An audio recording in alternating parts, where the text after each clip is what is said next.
পর্দার সামনে যাঁদের দেখে আমরা মুগ্ধ হই, তাঁদের জীবনের পিছনের গল্পটা অনেক সময় থেকে যায় অজানা।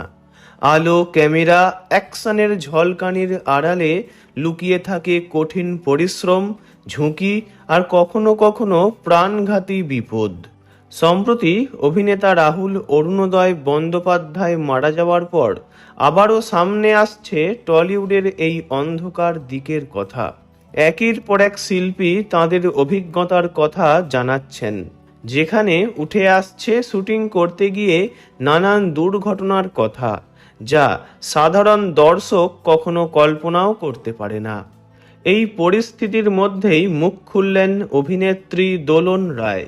তিনি জানালেন, তাঁর স্বামী তথা বর্ষিয়ান অভিনেতা দীপঙ্কর দে এক সময় শুটিং করতে গিয়ে মারাত্মক দুর্ঘটনার কবলে পড়েছিলেন। ফান্দে পড়িয়া বগা কান্দেরে এই ছবিটির শুটিং চলাকালীন ঘটে সেই ভয়াবহ দুর্ঘটনা। দোলন রায়ের কথায়, বাইরে থেকে সবকিছু যতটা সহজ মনে হয়, বাস্তবে সেটার সঙ্গে মেলে না। শুটিং সেটে অনেক সময়ই এমন পরিস্থিতি তৈরি হয় যা শিল্পীদের জন্য মারাত্মক হয়ে উঠতে পারে। দোলন রায়ের কথায়, তিস্তা নদীর ধারে শুটিং চলছিল। তখন হঠাৎ করেই একটি বড় বোল্ডার এসে পড়ে দীপঙ্কর দের পিঠের উপর। গুরুতর আঘাত পান তিনি।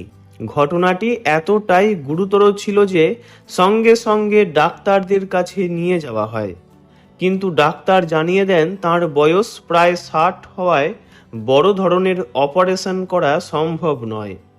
শুটিংয়ের মধ্যেই কেবলমাত্র চিকিৎসা করেই ছেড়ে দেওয়া হয় তাঁকে। কিন্তু বাড়ি ফিরে প্রায় 2 মাস তিনি কষ্ট পেয়েছেন এবং সম্পূর্ণ বিছানার মধ্যেই শুয়ে থাকতে হয়েছিল তাঁকে। বেড রেস্টে না থাকলে তিনি ভালো হতেন না।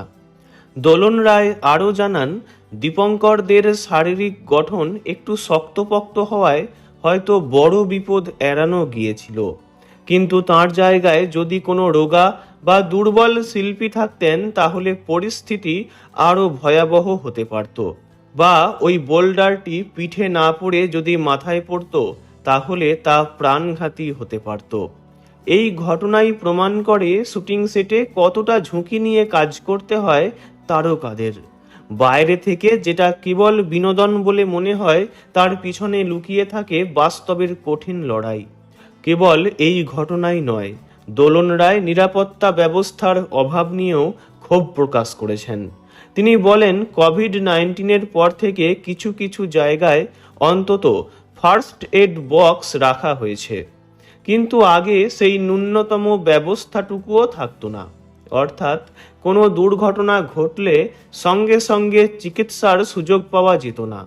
এই সমস্ত ঘটনা সামনে আসার পর প্রশ্ন উঠছে, শিল্পীদের নিরাপত্তা নিয়ে কি যথেষ্ট ভাবা হচ্ছে, নাকি এখনো অনেক কিছু বদলানো বাকি, যা না হলে ভবিষ্যতে হয়তো আরও বড় বিপদের অপেক্ষা রয়েছে। ভিডিওটি এইটুকুই। বিনোদন জগতের সব রকম খবরাখবর জানতে চ্যানেলটি অবশ্যই সাবস্ক্রাইব করবেন। ধন্যবাদ।